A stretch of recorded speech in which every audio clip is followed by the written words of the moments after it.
Hey all, and welcome! My name is Sierra Cassidy, and I am a Canadian smut author here to educate and entertain smut writers and readers. Today we're talking about what you need to consider before you sign up for an anthology. If you haven't already checked out the episode on understanding publishing contracts, I highly recommend that you do so as well.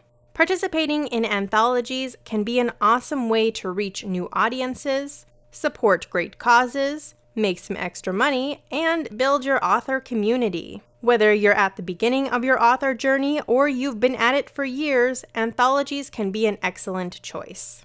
But for anyone that's ever been part of a group project in school, you know that not everything always goes as swimmingly as intended. There's a lot to take into consideration before you sign your contract. Let's walk through some of those things to pay attention to when you're looking into anthologies to participate in. Does the organizer have experience?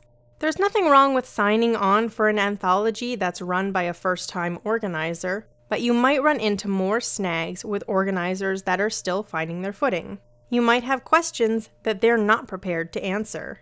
If there are other participants that are familiar with anthologies, that can go a long way to smoothing out the gaps in the organizer's knowledge. Don't be afraid to ask around about what kind of experience people have had with an organizer, so you're not going in blind and can decide if it's right for you. The Whisper network stretches far, but sometimes you have to specifically ask to get the info that you're looking for. Do you understand the terms of the contract? If you don't, is the organizer willing to clarify and explain the terms? Another reminder that if you haven't already checked out the episode on understanding publishing contracts, please do so. This is very important info. It will help give you a better footing when approaching contracts, and I go over everything there that you should be looking for. If you have questions or need clarification, does your organizer respond with the information you need? Do they take any concerns seriously? Are they willing to discuss and, if needed, amend the contract based on the feedback and concerns of the potential participants? If the organizer is dismissive of your concerns or they have no idea how to answer your questions, that's a red flag. Can you afford the buy-in? I've seen buy-ins range from $0 to over $300. Numbers like that are not attainable for all authors, so it's important to keep in mind when you are looking at anthologies. If the anthology has a list of experienced authors with established platforms, then it's pretty much guaranteed that you're going to make your money back and more. But if it's a collective of newbies who are all starting out with no audience, then you may have to work a little bit harder to make that money back. Like I mentioned in the episode on understanding publishing contracts, it should be clearly laid out what the buy-in money is going to be used for. If that information is not readily available, feel free to request that it be added to the contract prior to signing. Do you have time to fulfill all your obligations? Plenty of authors have multiple projects going at once, and if you're not a ninja-fast writer, then you might be committing some mild hubris by signing on to an additional project where people are relying on you to complete things by a certain date. Everything that you're expected to provide, from the length of the story, to the editing for it, to individual covers for promotion, to marketing material, promotional obligations, etc., and all the dates for those should be explicitly laid out in the contract.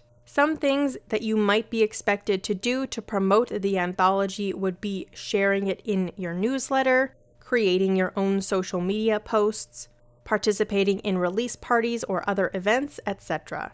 If you don't have a newsletter or active social media platforms, maybe consider getting those rolling so you're able to contribute to promotion along with the other participants. Do the goals of the anthology align with your own goals? Some anthologies are just to make money, which is always great in an industry that's hard to make it in. The team effort can be invaluable. Some anthologies are raising money for charity, which is great for community building, but if you're already strapped for funds, that might not be something you can pursue. They can be good for a tax write-off, though, so be sure that you get a proof of donation or a split receipt from the organizer depending on what your personal taxes require. And finally, some anthologies are seeking that sweet, sweet international recognition of getting on a bestseller list, which can be great for your street cred and also your pocketbook since you have to sell a lot to get on those lists. But you might be faced with a ton more promotional obligations to make that happen. Make sure you understand what the anthology is trying to do and make sure that it fits with your finances and availability.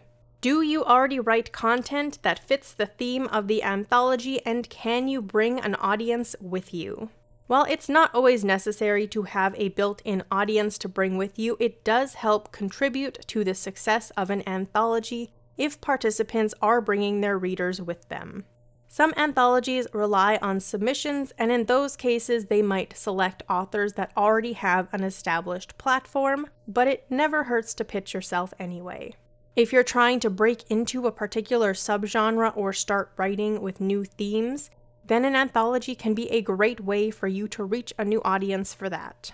A good way to learn if you like doing anthologies is to do them. They're one of those things that you can't get a great sense for until you're in the thick of it. But hopefully, if you consider some of the things we talked about today, you'll be able to choose the best one for you and have a positive experience. That's all for now. You can find all of my books and platforms in the description below. If you have questions or suggestions for future episodes, please do let me know. And if you'd like early access to these, you can join my Patreon where I share them with people as soon as they're ready to roll. Thank you so much for listening, and I'll see you soon for another episode. Bye!